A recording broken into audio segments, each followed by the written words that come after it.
how psyched are you? Because I think of you a lot when these stories break.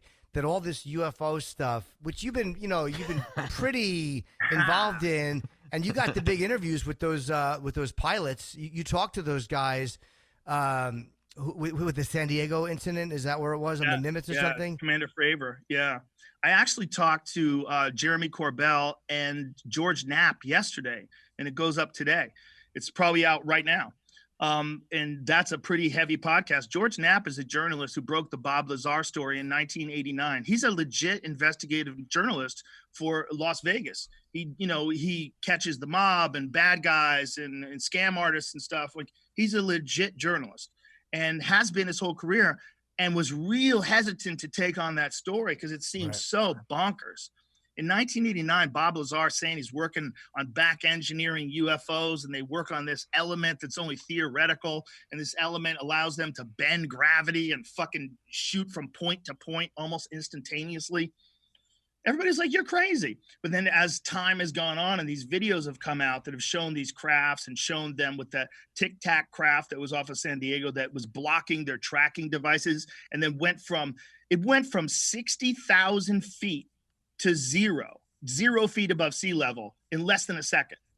They have no idea what the fuck it is. They have no idea what it's doing. And the guys down there in San Diego who are in the military were saying, we're seeing them all the time. We see them every couple weeks. They don't know what they are. They think they're docking with something under the water sometimes. These are rock solid soldiers. I mean, these are Air Force pilots. These are like the cream of the crop of American military.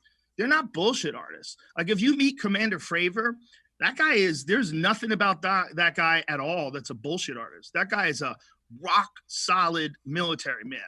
And when he tells you he's flying a fighter pilot and there's something that does things in the sky that he can't explain, and no one knows how they do it. No one understands it. There's no visible method of propulsion.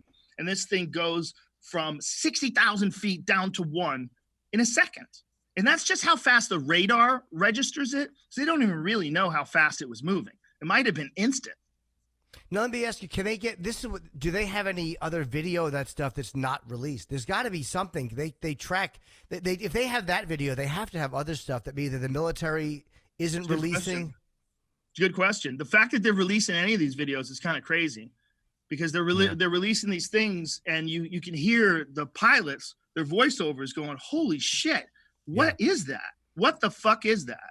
Like, these guys are freaking out. You could hear in their voice. They're not actors. They're fighter pilots, experienced military pilots that are seeing things move in a way that defies all of our understanding of propulsion systems. And like, what the fuck is that? You can't write those guys off. Those guys can't be written off or dismissed because they understand propulsion, they understand lift, and when they have no idea what they're looking at, those guys I find very convincing. I don't believe a lot of UFO stuff, but those guys I can't not believe. I would bet the house on Commander Fravor.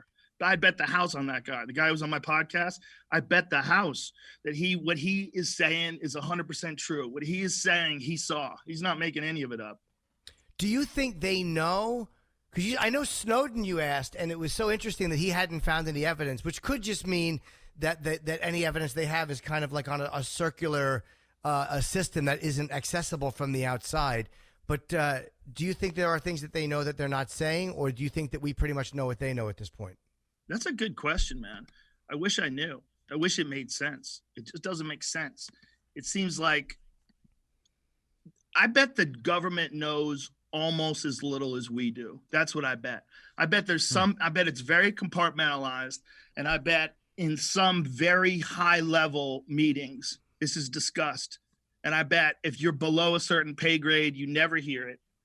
And I bet there's a need to know basis in terms of what they've found out, what's possible, what's bullshit, what are they putting out just to send smoke signals so Russia thinks we have. I mean, I'm sure there's games and propaganda. Things get manipulated in terms of military might, and but I think there's clearly some indication that something's going on that they don't understand. And if this thing is from another planet, it's probably better than if this thing is from Russia or China. Like if Russia or China can do something that we can't explain like that, we're fucked. Yeah. Yeah, totally. That's the good worry. news. This is what George Knapp said on the podcast yesterday. He's like, the worry is that this technology is something that we can crack, and whoever cracks it first is going to have incredible superiority over the rest of the world. I mean, obviously we all have nuclear bombs. We could blow each other up, period. But one of the things that they were talking about, George Knapp, was that these things have shown up around military facilities and lit up launch codes on intercontinental ballistic missiles and then shut them down and disappeared. Like they've started launch codes where these people are freaking out. These people on the base like, holy fuck, we're going to start World War III. And then they take off. Like this has happened apparently in more than one occasion. And they think it's happening in Russia too. They think they occasionally just show up and they want to see like what we do. Like, what are we doing? And the thing is, there's a big uptick of these right after Hiroshima and Nagasaki. So throughout human history, there's been UFO sightings. But a lot of the UFO sightings came after the late 40s, after the bombs were dropped, and after all those experiments in the desert in Nevada. I mean, they blew up a lot of fucking nuclear bombs. I don't know if you've ever seen those test videos where you could see the map of the country and it shows you the year, and every year there's more and more nuclear bombs go off. Like, woo, there's a lot. They blew up a lot. And that's when the UFO sightings started really amplifying. Which means that they may see. I always thought like, well, maybe we're thinking we see things because our technology gets better. So does science influence what we're really seeing, or are we really influencing what we think we're? But then it's like that makes sense. Maybe there was something to do with it. If they're legitimately UFOs, maybe it did have something to do with the fact that there was nuclear testing. That they either put us more on their radar, or they want to know exactly what it is. Yeah, who the fuck knows, man? But it's fun. It's a fun subject. Yeah. It's a fun one to really freak is. out on. Like, ah.